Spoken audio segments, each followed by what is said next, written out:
Welcome to global channel. Jayanthi Amirshetty. Cabbage, కందిపప్పు, ఉల్లికారం వేపుడండి. ఇది పిల్లలకి ఈ మామూలు క్యాబేజీ ఉట్టిగా పెడితే తినరు కదా, ఇలా చేసి పెడితే తింటారు. బాగా మంచిదండి జీర్ణాశయానికి, అన్నిటికీ చాలా మంచిది ఈ క్యాబేజీ. క్యాబేజీ కూర చాలామందికి ఉడికేయడం ఇష్టం ఉండదు. ఇది బాగా చేస్తే బాగుంటుందండి. కారం అయ్యేది చేస్తాను. మొదట క్యాబేజీని కడిగి సన్నగా తరిగి పెట్టుకోవాలా. తరిగి పెట్టుకొని తర్వాత దాన్ని పొయ్యి మీద ఒక గ్లాస్ నీళ్ళు ఇవన్నీ వేసి ఒక గ్లాస్ నీళ్ళు పోసి ఉడికించాలా. ఇంకొక స్టవ్ మీద ఫస్ట్ కందిపప్పు కడిగి ఒక గ్లాసు నీళ్ళు వేసి ఒక స్టవ్ మీద కందిపప్పు పెట్టుకోవాలా. ఒక స్టవ్ మీద క్యాబేజీని పెట్టి కొద్దిగా నీళ్లు పోయాలా. నీళ్లు పోసి క్యాబేజీ ఉడికేటప్పుడు మనకి వాసన వస్తుంది కదా అండి. వాసన రాకుండా కాసింత ఒక ఇంచు అల్లం వేసేస్తే ఈ వాసన రాదండి. మూత పెట్టేసేస్తే చాలామంది క్యాబేజీ ఉడికే వాసన పడదు చాలామందికి. అట్టేటప్పుడు టిప్ అండి ఇది. ఉడికిపోయింది క్యాబేజీ ఉడికిపోయిన తర్వాత దించేసేయాలా. ఇది దించేసేయాలా. కందిపప్పు మనకి మామూలుగా ఇట్లా పట్టుకుంటాం కదా, పట్టుకుంటే కొద్దిగా మెత్తపడాలా, ఉడికినట్టు లెక్క. అది కూడా కందిపప్పు కూడా ఉడికిపోయింది. కందిపప్పు ఒక గిన్నెలో తీసేసుకోవాలా. పొయ్యి మీద కళాయి పెట్టి దాంట్లోకి ఒక 3 స్పూన్లు ఆయిల్ వేయాలా.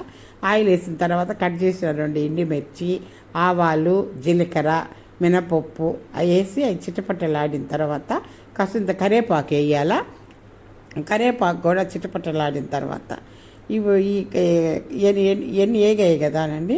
వేగిన తర్వాత కరివేపాకు వేస్తాం. కరివేపాకు వేసిన తర్వాత అవి చిటపటలాడిన తర్వాత కరివేపాకు మంచిది కదా, ఐరన్ శాతం ఎక్కువ ఉంటుంది.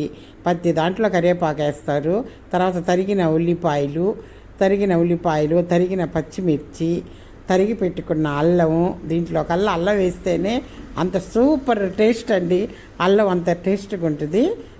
సన్నగా దంచకూడదు, తురుము పెట్టుకొని వేయాలి దీంట్లోకి. ఇవన్నీ మొత్తం వేగిపోయిన తర్వాత ఇప్పుడు అల్లం కూడా అల్లం వేయాలి కదా, అల్లం వేసేసాము. ఈ మొత్తం 3 బాగా వేగాల, మగ్గిపోవాలి. బాగా మగ్గిన తర్వాత ఈ దాంట్లోకి రుచికి తగ్గ ఏగిపోయిన తర్వాత రుచి తగ్గ కొద్దిగా పసుపు, రుచి తగ్గ ఉప్పు వేసి ఇది బాగా కలుపుకోవాలి. మొత్తం పట్టినంత వరకు ఇదంతా కలుపుకోవాలా.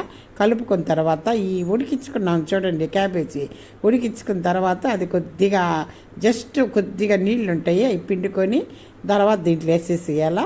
వేసేసిన తర్వాత అవి బాగా మొత్తం ఈ పసుపు, ఉప్పు అన్నీ పట్టిపోతాయి కదా.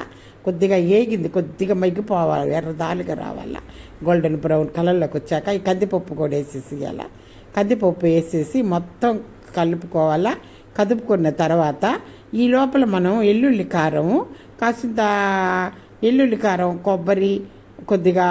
కొబ్బరి, ఎండుమిర్చి, జీలకర్ర, కొద్దిగా ఈ ఎల్లుల్లిపాయలు వేసి రుచి తగ్గ ఉప్పు వేసి తయారు చేసి పెట్టుకున్నాం కదా, అది మొత్తం దీంట్లో వేసేసేయాల. దీంట్లో ఇదంతా మొత్తం ఏగిపోయిన తర్వాత ఈ ఎల్లుల్లి కారం ఎత్తి దాంట్లో వేసేసేయాల. సూపర్గా ఉంటుందండి ఎల్లుల్లి కారం దాంట్లో వేసేసి.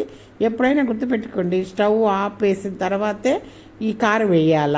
ఎందుకంటే అదొక స్టవ్ మంట ఉన్నప్పుడు వేస్తే టేస్ట్ మారిపోతుందండి. స్టవ్ ఆఫ్ చేసేసేయాల. స్టవ్ ఆఫ్ చేసి ఈ ఎల్లుల్లి కారం వేసేసి మొత్తం కదుపుకొని పెట్టుకుంటే గుమ్మలాడే కమ్మటి క్యాబేజీ, కందిపప్పు, వెల్లుల్లి కారం వేపుడు రెడీ. సూపర్గా ఉంటుందండి. అన్నంలో కలుపుకొని తినవచ్చు, సైడ్ డిష్గా కూడా వాడుకోవచ్చు. దీన్ని లైక్ చేయండి, షేర్ చేయండి, సబ్స్క్రైబర్ చేయండి. కొత్తగా ఈ ఛానల్ని చూసేవాళ్ళు సబ్స్క్రైబర్ చేసుకోండి.